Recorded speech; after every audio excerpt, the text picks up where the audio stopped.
Welcome, folks. This is an important conversation we're having about the most vulnerable infants and toddlers.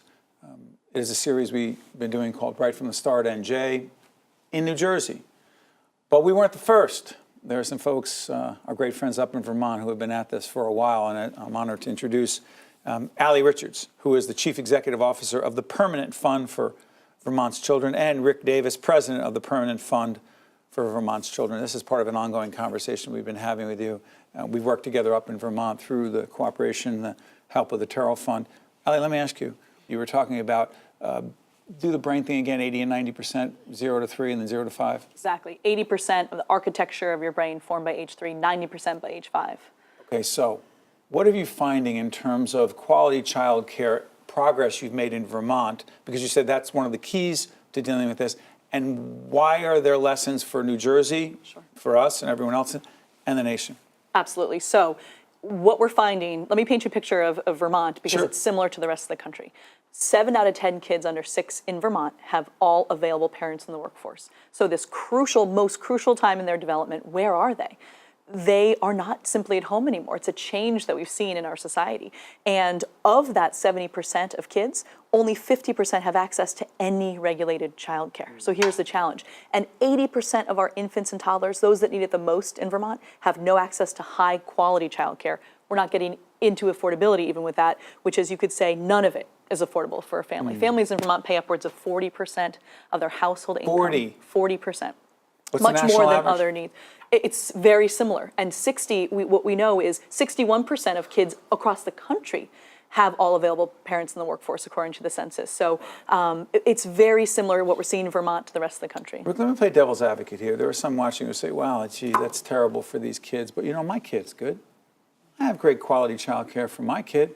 Why is this an issue for all people in Vermont, all people in New Jersey, and frankly, everyone in this country to care about? Well, first of all, it's really important for every child to have a healthy environment in which to grow up. And so not all kids have that. And so, but it does benefit every kid. So if even you talk to families who are staying home with their children, they still want those kids out there having opportunities to interact and have good social emotional development with other children. So it provides that environment for that. But I say it also is important for businesses, and it's an economic imperative, because what parents are doing when they can't afford childcare, they're having to cobble together whatever they can to find places for their children to be while they're working. And so productivity goes down.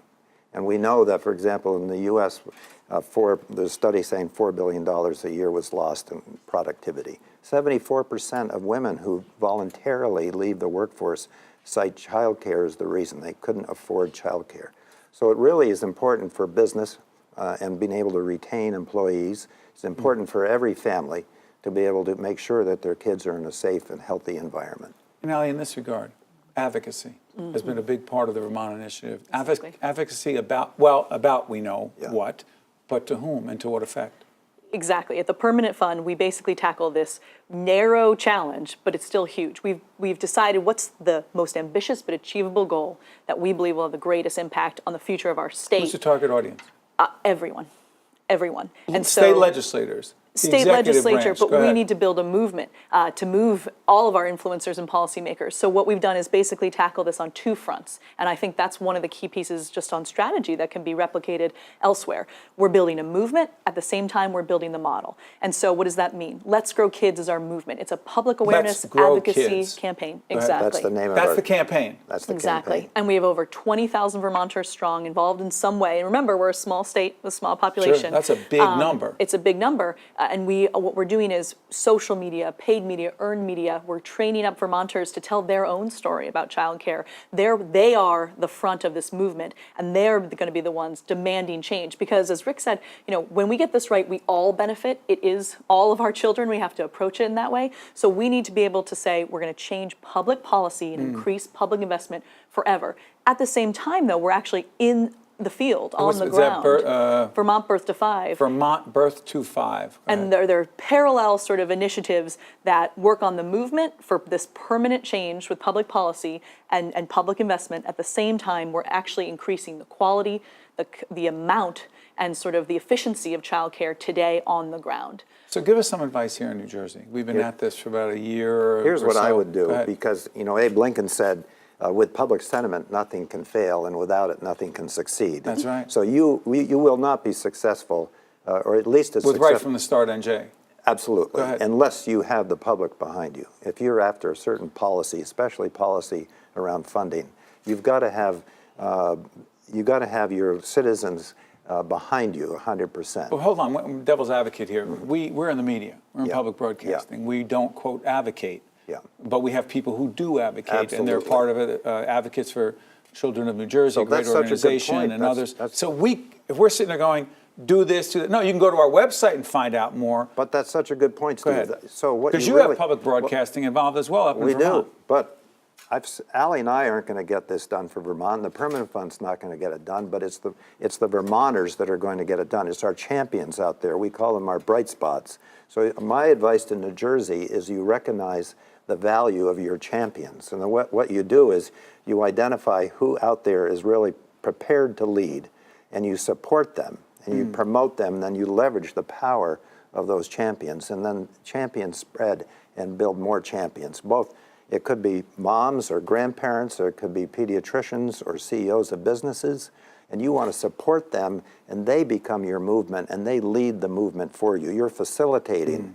You're not doing the work yourself. You're facilitating and enhancing that movement. And by the way, it's a good way to describe it. By the way, if you go on our website that you'll see right now on the air, you'll see a series of interviews. We just interviewed the President of the State Senate, Steve Sweeney, on this for the second time on these issues. We had the Chair of the Senate Health Committee, Joe Vitale. We had the Lieutenant Governor. We'll have the Governor, Governor Murphy, on talking about this. We talked about it during the campaign with him and his Republican opponent. When we have the Governor back, we'll talk about that, and a whole range of other people in the legislature. But that's only a piece of it, right, Aly? Absolutely. You need the movement to move policymakers. But as Rick said, CEOs are a part of this. The business community is part of this. This could be the single greatest workforce development issue we've ever seen. Everyone's affected. Everyone. And so we need everyone to play a role in that. And in Vermont, we're starting to see CEOs step up and say, I see that how this affects my bottom line, and I need to be part of the solution. By the way, I somehow. also saw the governor, when we had that conference up in Vermont last summer. Governor Scott. Not last summer, just only a few months ago. Yeah. Governor Scott actually was there, Yeah. spoke. That's Yeah. impressive. But, we're a tiny state, Steve, 650,000 people. And so Governor Scott, when he first started running for governor, we met with him. And he really didn't have a clue about childcare.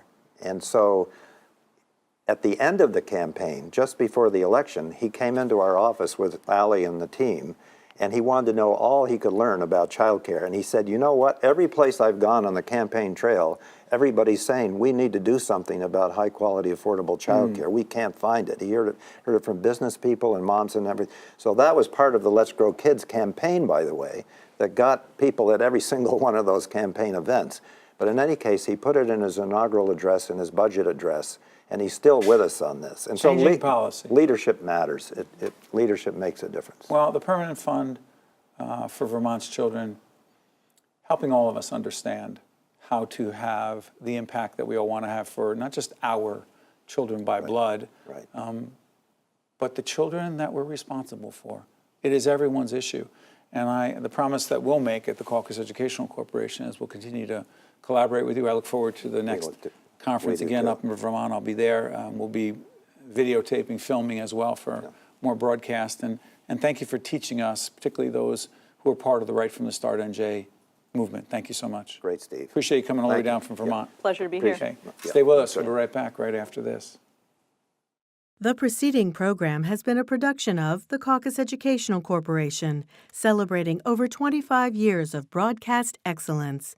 Funding for this edition of Caucus New Jersey has been provided by the Turrell Fund, supporting Right from the Start NJ, the Robert Wood Johnson Foundation, the New Jersey Education Association, NJIT, Holy Name Medical Center in Teaneck, New Jersey, the North Ward Center, and by New Jersey Resources. Transportation provided by Airbrook Limousine, serving the metropolitan New York, New Jersey area. Caucus New Jersey has been produced in partnership with TriStar Studios.